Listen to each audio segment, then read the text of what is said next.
Abdussamad Samadani MP telephone ലൈനിലുണ്ട്. ശ്രീ സമദാനി, മഹാനഷ്ടമാണ് മലയാളിക്ക്.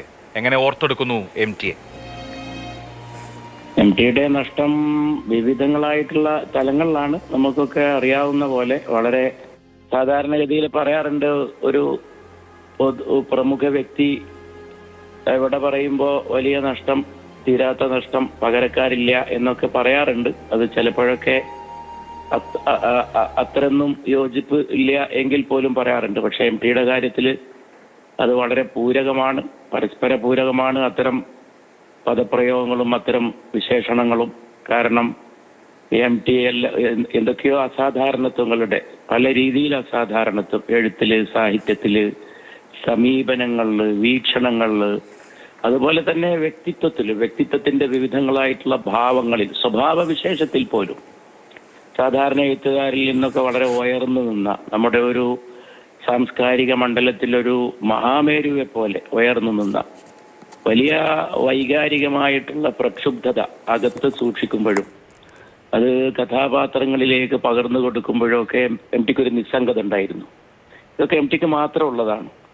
വലിയ നിസ്സംഗമായിട്ടാണ് ആക്ഷേപങ്ങളെ, ചിലപ്പോഴൊക്കെ വന്ന ചില വിമർശനങ്ങളെ, അതിനോടൊക്കെ ഉള്ള ഒരു ചെറുപുഞ്ചിരി, ആ പുഞ്ചിരിയിൽ ഒതുക്കിക്കൊണ്ടുള്ള ഒരു നിസ്സംഗത കാണുമ്പോൾ ഒരു സന്യാസിയെ പോലെ തോന്നും.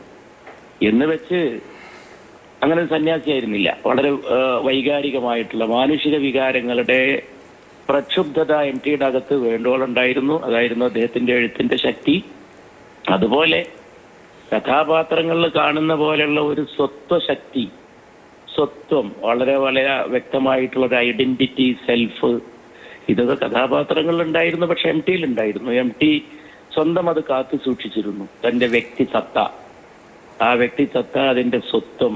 അതുപോലെ എഴുത്തിലേക്ക് വരുമ്പോൾ നമുക്കൊക്കെ കാണാൻ സാധിക്കുന്ന പോലെ അദ്ദേഹത്തിന്റെ കഥാപാത്രങ്ങളിൽ ഒരു സ്വത്വാവിഷ്കാരം, അതിന്റെ ഒരു രാജശില്പിയെ പോലെ വളരെ പക്വമായിട്ട് ഓരോ കഥാപാത്രത്തെയും കൊത്തിവെച്ച പോലെ അങ്ങനെ ആവിഷ്കരിച്ചു പോന്ന, ഇതൊക്കെ എഴുത്തിൽ വളരെ അസാധാരണത്തുള്ള കാര്യങ്ങളാണ് നമ്മുടെ ഭാഷയിൽ, നമ്മുടെ സാഹിത്യത്തിൽ.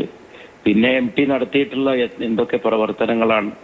ഈ തുഞ്ചൻ മഠം എന്ന് പറയുമ്പോൾ അത് സാഹിത്യം, അതിലൊരു വലിയൊരു പ്രത്യേകതയായിട്ട് എനിക്ക് പലപ്പോഴും തോന്നിയിട്ടുള്ളത്, പല സംസ്ഥാനങ്ങളിൽ നിന്ന്, രാജ്യത്തിന്റെ വിവിധ ഭാഗങ്ങളിൽ നിന്ന് MT എഴുത്തുകാരെ കൊണ്ടുവന്നു തിരൂരിലേക്ക്.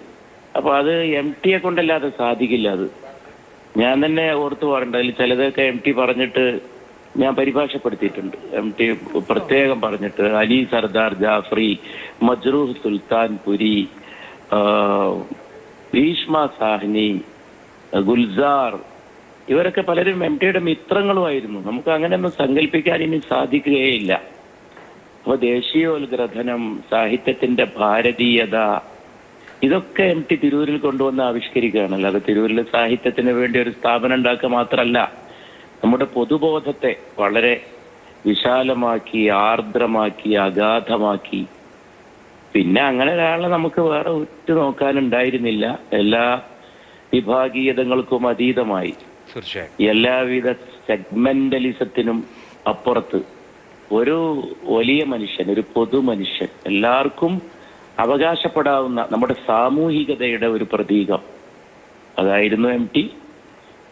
പിന്നെ വ്യക്തിപരമായിട്ടും നമ്മൾക്കൊക്കെ പലർക്കും പല അനുഭവങ്ങൾ ഉണ്ടാവും. ചെറുപ്പത്തിൽ ഞാനിങ്ങനെ മോഹിക്കുമായിരുന്നു MTയെ വായിച്ചിട്ട്, MTയുടെ ഭാഷ, MTയുടെ കഥകള്.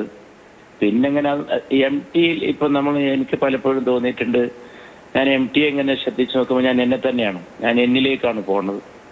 എന്റെ കുട്ടിക്കാലം അത് MT. തീർച്ചയായും അങ്ങനെ ഒരു താദാത്മ്യപ്പെടൽ ഉണ്ട് MT കഥാപാത്രങ്ങളുമായി മലയാളി.